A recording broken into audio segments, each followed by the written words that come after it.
Tout commença avec l'arrivée des Rinashita. 2 clans arrivèrent ainsi en même temps. Les Ragunesi, guidés par la sentinelle, s'installèrent autour d'un pilier de savoir déposé par l'impérator. Grâce à lui, les échos pouvaient se mouvoir sans l'aide de lanternes. Cela facilite l'avancée de la construction et de la civilisation là-bas.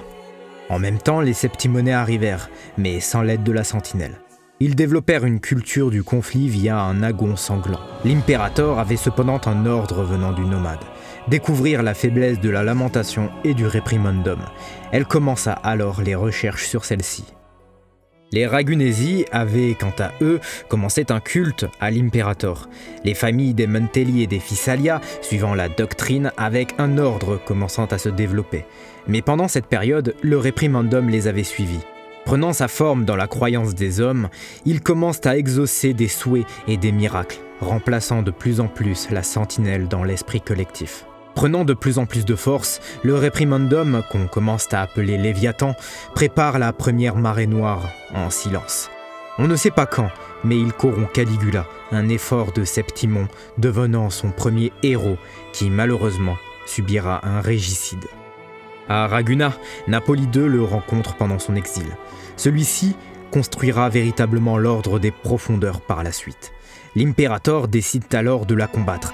Malheureusement, l'altercation n'aura conduit qu'à la première marée noire. À Rinashita, la sentinelle avait fourni une lanterne remplie de son pouvoir à Napoli II, qui réussit, malgré sa corruption, à repousser la marée.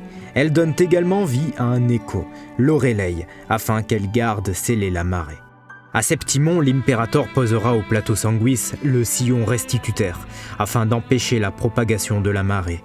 Les 3 héros de Septimon commençant à apparaître, les murs de la cité, bâtis au fil des ans. Cependant, ce combat prouvera que l'impérator n'est pas de taille face à la puissance grandissante du Léviathan. Elle décide alors de fusionner avec elle, la limitant pour un temps, mais également partageant leur savoir entre elles. À ce moment, seul le primus connaît cette situation, imposée par un vœu de silence. Cependant, les Mantelli et Fissalia connaissent également ça, et se feront une bonne petite guerre, se détestant toujours plus et nourrissant, sans le savoir, le Léviathan. Celui-ci ne resta pas sans rien faire, créant de son pouvoir et de celui de la sentinelle le paradis voyageant, rassemblant grâce à ça toutes les ondes corrompues par le réprimandum, une partie divine pour tromper les Ragunesi et une partie se nommant le creux des mânes, afin de booster le pouvoir de tous les braves de Septimon allant dedans. Ainsi, il propagea son ombre grâce aux 3 héros de Septimon. Au même moment, le Frachidus commence à s'intéresser à tout ça. Cristoforo est alors envoyé là-bas pour faire un état des lieux. À cause de la première marée à Septimon, un écho spécial s'éveillera. Nommé Tarsinosa, la sentinelle imposera ainsi sur elle une marque. Seuls ceux la possédant et ayant une partie du pouvoir de l'impérator pourront pénétrer dans le nexus que la sentinelle a installé à Septimon. Un temps de paix semble s'installer. Une jeune femme nommée Cartessia, grâce à des prouesses martiales, sera nommée comme sainte par le primus. Dans la cité haut dans les cieux, lors de son couronnement, pendant le fameux carnaval rendant hommage à l'impérator, la seconde marée apparut. Car de toutes ces tentatives, Cartessia était la plus parfaite des raisonnatrices pour le Léviathan. Le roi dragon sera défait, corrompu, il s'écrasera dans Raguna. Le chevalier protecteur de Cartessia tombera dans l'Aviloneum, et la sainte, scellée dans la tour inversée avec la seconde marée, emportant par là même le primus. Mais à Septimon, ce sera la ville des héros qui tombera. Augusta et Angel se faisant séparer, cette dernière aurait pu être le nouveau héros du Léviathan, mais refusant la corruption, elle s'enfuira avec Chimère, un TD d'une grande puissance, mais séparé, puis remodelé par le Léviathan. Pendant ce temps, les Fissalia apprirent la nouvelle de la disparition de la sainte. D'un serment fait avec l'impérator, ils commencent à chercher la prochaine raisonnatrice grâce à la lame laissée derrière la sainte. Ils abandonnent dans le même temps les 3 tours de Thessaleo, lieu de création et de contrôle des échos de Rinashita. Tout ça avait pour but que la sentinelle rompt le pacte faisant qu'une sentinelle ne puisse avoir qu'un raisonnateur. Cela aurait permis de détruire le Léviathan momentanément. Au même moment, le Léviathan avait essayé de corrompre Mia, une gladiatrice avec un grand talent. Mais celle-ci, avant de lui ouvrir les portes du Nexus, se suicide. Mais ayant toujours Augusta, le réprimandum ne s'inquiète pas. Le Frachidus commencera ainsi, avec l'aide des Silva, les recherches du corps de la gladiatrice disparue. En même temps, Cristoforo commence à se rapprocher du nouveau Primus, un certain Frederico, avec comme but la fabrication d'un nouveau lieu de création d'écho et d'expérimentation pour Frolova, nommé le Fabricatorium des Profondeurs, après que les Physalia aient abandonné les tours. Le temps passe chez les Physalia. De multiples jeunes femmes se font tuer ou rendre folles par les tentatives de trouver une digne héritière. L'ordre plonge de plus en plus dans les abysses, prenant contrôle du roi dragon afin qu'il chasse et tue les exilés échoués. Une jeune fille chez les Mantelli devient l'héritière de cette maison et une bande de fous commence à se construire sous l'influence d'un capitaine de spectacle. Malheureusement, l'ordre devient de plus en plus corrompu. Cristoforo commençant à mettre son grain de sel, un groupe de bardes se fera alors chasser pour chanter la vérité sur la sentinelle corrompue. Les exilés, si vivants, trouveront refuge dans un archipel au nord de Rinashita, vivant de la pêche et du commerce avec les fous. Quelques années avant son arrivée, une jeune femme du nom de Cantarella réussira à sauver ses sœurs et à atteindre la lame gardée des Physalia. Elle les libérera et décidera de refuser le pouvoir divin de l'Imperator. De son propre choix, elle permit de baisser l'influence du Léviathan sur la Sainte, pouvant désormais assister au festival comme fantôme. Mais l'ordre interdit cette fête de se produire à nouveau à cause de la dernière marée. Tous ces tristes événements amènent au renforcement du Léviathan, mais à Jinzo, un être s'éveille et a fait fuir Ovatrax. Il est temps de faire bouger les choses. Le Fabricatorium est finalisé, Mia est retrouvée et Cristoforo commence les préparatifs de son final grâce à la gemme extraite de l'intérieur de la gladiatrice. Augusta atteindra par la même occasion le poste d'effort, ayant aboli l'agon sanglant, remplacé par un où nul sacrifice humain ne saurait être toléré. Le nomade arrive ainsi à Raguna, et dans son peuple et repoussant le Lycoris, il sauve la Sainte, le fragment du Léviathan s'échappant après sa défaite, il est retrouvé par Cristoforo. Il put entendre la réponse de l'Imperator. Leur ennemi, à défaut d'être scellé, ne peut être détruit. Tant que la civilisation existe, avec ce savoir, il est temps d'avancer. En même temps, il désactive les tours de Thessaléo grâce à nos nouveaux arrivants. Malheureusement, la perte d'un frère sera là pour rappeler de la tragédie que ces tours auront amenée. Il réussit également à régler la situation de la baleine dans l'archipel, sauvant la population de ce fardeau, avant de libérer la famille des Physalia de leurs promesses en abolissant avec le nouveau chef de la famille l'ancienne tradition, mais également en libérant les âmes de toutes celles sacrifiées bien avant son arrivée. Les deux familles purent enfin sceller une paix durable. L'héritière des bardes maudits chantera les louanges de la sentinelle et, disparaissant grâce à l'arbitre, semant les graines de la libération. À Septimon, le porte-plume avait bien avancé. Il avait enfermé une gladiatrice prometteuse dans une sonora afin de recréer Mia, mais également ayant glissé un pion proche de l'effort se nommant Avidius. Cartessia avait rejoint cette terre dans le but de tirer tout ça au clair. Elle réussit à libérer la gladiatrice nommée Lupa, qui rejoindra ainsi les Silva afin de pouvoir se battre dans le prochain agon. Mais elle décide de partir, faute de triche. Suivant les traces de la Sainte, on arrive à notre tour sur la terre des gladiateurs. Rencontrant Lupa et participant à l'agon, on arrive à vaincre obtenant la bénédiction de Arsinosa. Par la suite, on arrive à détruire la sonora créée par Cristoforo, libérant véritablement la gladiatrice Lupa. Cependant, la gemme reste introuvable, le porte-plume l'ayant donnée à Frolova pour ses recherches sur le paradis perdu qu'elle possède dans son œil. Mais le Primus la trahit alors. Prenant la gemme, il crée sa propre version du paradis perdu, un lieu réunissant les croyants corrompus sous la lumière de la lanterne de Napoli II. À ce moment, le Primus lui-même part rejoindre le Fabricatorium. Rattrapé par le nomade, défait après que celui-ci ait fait alliance avec le Lycoris, Frederico fut libéré de la corruption par la lanterne bénie. Il restera là afin de lutter contre la troisième marée ayant commencé au Fabricatorium. Cristoforo, lui, récupère la larme, laissant le Lycoris finir sa fusion. Ainsi, il commence la résurrection du Léviathan dans le paradis voyageant. Revenant à Septimon, libérant 2 dragons du passé, on se prépare à aller à la prochaine chasse au plateau. On y rencontre véritablement Augusta, étant l'effort, et également Iono. On chasse ainsi le faux souverain, mais également on libère la divinatrice du chaos, ayant disparu de la mémoire du monde. Ainsi, la scène était prête. Une chasseuse ayant quitté Septimon depuis bien longtemps est revenue. Angel et avec son aide, on arrive à repousser le Léviathan. Le Frachidus, quant à lui, a récupéré le morceau du dit Léviathan. Regardant le pays libéré de ses dieux, il prépare en secret la suite de leur plan. La gemme de Mia, revenue au littoral noir, scellée grâce à Thétis, la chasseuse, rejoindra ce groupe.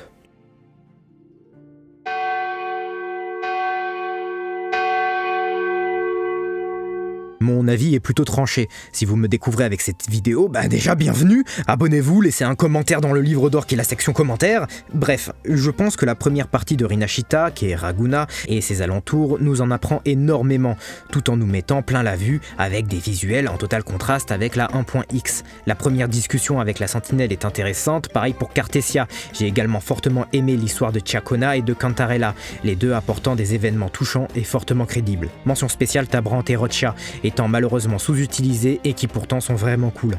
La déception reste quand même Phoebe, étant fortement oubliée, préférant un grand date d'une mage plutôt que d'élaborer son personnage. Pour les aspects du lore abordés, nous aurons les seconds éveils, qui pour rappel peuvent prendre place lorsqu'un résonateur de sentinelle meurt et n'est donc plus rattaché à la dite sentinelle. Mais si l'éveil prend place alors qu'un résonateur est déjà présent, la sentinelle et les deux résonateurs s'en retrouvent détruits. Également, nous aurions la déclaration sur le fait que le réprimandum ne peut être détruit. Tant que la civilisation existe, il y aura son réprimandum.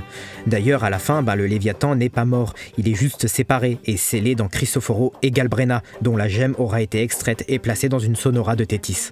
Les musiques, les thèmes abordés, la narration et les graphismes restent quand même très très bons, pour le gacha en tout cas. Je pense que cela mérite un bon 7,5 sur 10. Le date avec Phoebe retirant bien trop de points pour son inutilité, autre que d'être avec une waifu qui rougit quand on lui dit qu'elle est notre petite amie. À défaut bien sûr de la beauté générale qui reste très très bonne bien sûr. La deuxième partie, en revanche, est compliquée.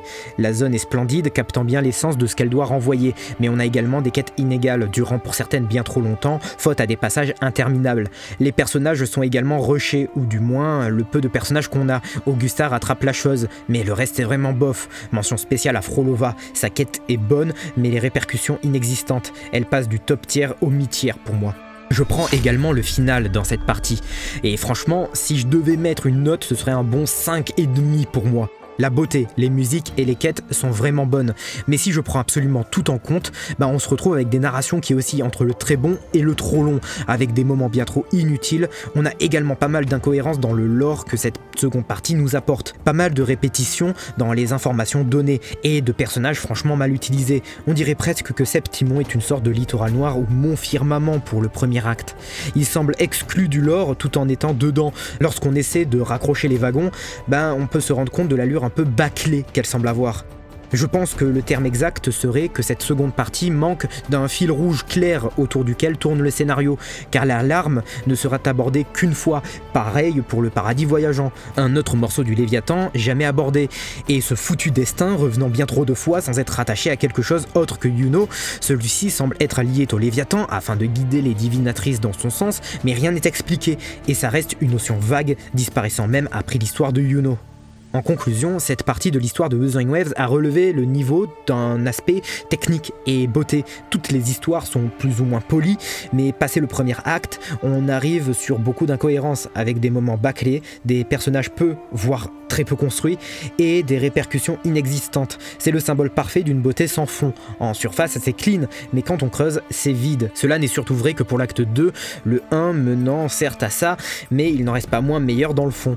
Ma note finale sur cette 2.x serait alors d'un 6,5 sur 10, l'acte 2 traînant bien trop la totalité de la mage dans la boue, faute à des incohérences.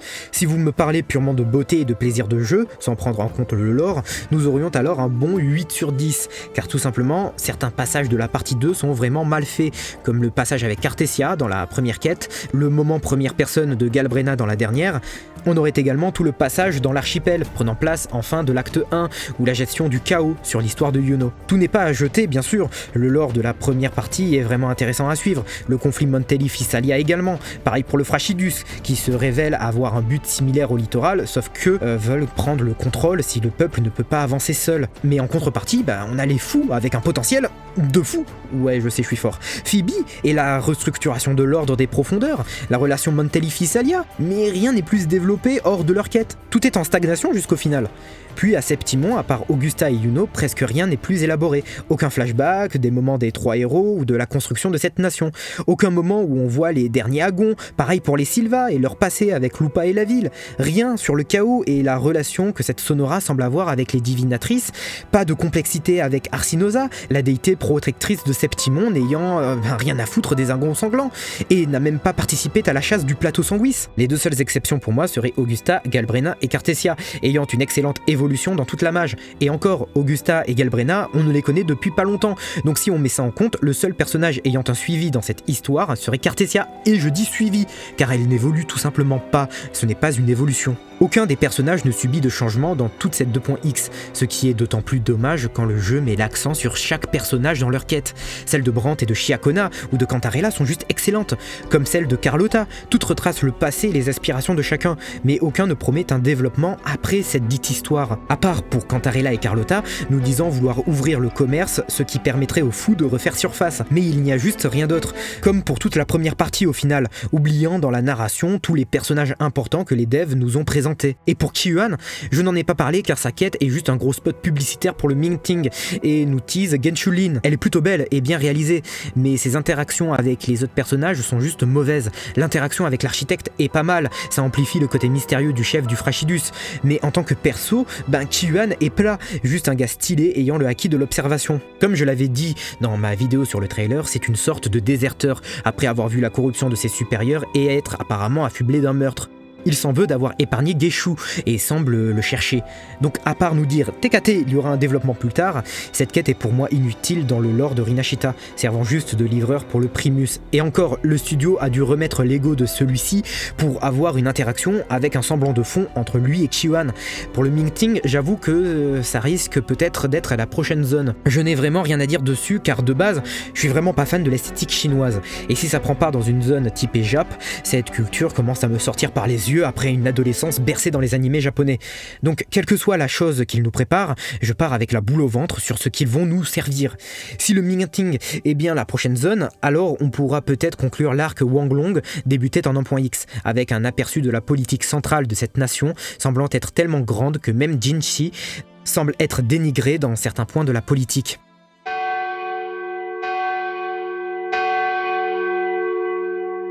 Je rajoute cette partie sur cette nouvelle story. Je ne souhaitais de base pas en parler sur cette vidéo, mais je me suis dit que cette quête est tellement 50-50 pour moi, qu'elle mérite son petit chapitre. Pour mes raisons, déjà je me suis fait chier. Elle n'est pas mauvaise, c'est juste que les devs ont décidé de mélanger un style slice of life avec Wuthering Waves. En plus du fait que ce n'est pas lié à Rinashita, outre le fait que la ville puisse être explorée grâce à la gemme du Léviathan dans Tethys. Je ne pensais pas devoir l'introduire dans cette analyse, mais les révélations faites dans cette histoire sont tout de même intéressantes. Déjà avec la lamentation, certes je pense qu'il y a un semblant de réécriture entre le trailer et la story, mais je pense que tout ça reste intéressant. On n'a pas juste une Sonora du chaos partie 2, là c'est du concret, avec la lamentation touchant une ville grâce à une tour de radio, l'enfermant dans un cycle infini. Les infos les plus croustillantes proviennent également de Chissa. Étant avant dans une école particulière, on apprend que notre protagoniste y était également. Ça pose ce qui semble être un problème d'âge, car si Chissa a entre, on va dire, 18 et 20 ans, car n'ayant pas terminé ses études, le nomade serait 1 à 2 ans plus vieux qu'elle, chose pas gigalogique si on pense qu'il est lui-même immortel et vieux de plusieurs siècles, jusqu'à en tout cas qu'on s'intéresse à la particularité de cette Sonora, car oui, Chissa est dans cette ville depuis 20 ans, alors qu'elle aurait été enfermée 2 mois dans la Sonora selon elle. Cette distorsion qu'on peut percevoir comme une facilité scénaristique pourrait expliquer pourquoi le nomade est si vieux, s'il lui-même est bloqué dans une boucle bien plus grande. Je m'explique. Après le passage du nomade dans l'académie, il a très bien pu commencer ses recherches. À ce moment, il est comme Chissa, rentré dans une boucle, ce qui fait que oui, il a plusieurs siècles, comme Chissa, ayant plus de 40 ans, si on suit bien évidemment les années de Solaris. C'est la seule explication que je peux trouver sans rentrer dans un délire n'ayant pas vraiment de sens. Cette académie se trouve dans un pays nommé Lahai-Roi. Oh putain, je suis désolé de la prononciation. Il ne semble pas être attaché au Mingting, et via une radio qui parle du nomade à la fin, on se retrouve sur deux possibilités. Soit on ira voir le Ming Ting, soit on ira vers la nation sans sentinelle, l'Ai Huai. Ce qui est bizarre car on a des raisons pour aller dans ces deux nations. Mais au vu de cette fin, il y a une plus grande possibilité d'aller vers cette dernière. Une vidéo sera faite un peu plus en détail sur Chissa, mais je pense que ça reste une quête plus importante que celle sur Qiyuan, car rapportant bien plus. Je ne la compte pas dans mon avis final car étant très éloignée des événements de Rinashita. Si je devais la noter, elle aurait un bon 7 sur 10, surtout car je me suis fait chier devant, mais ça ne reste que mon avis.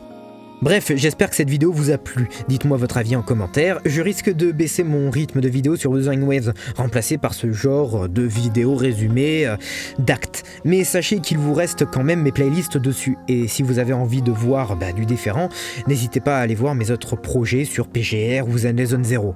En attendant, je vous dis ciao!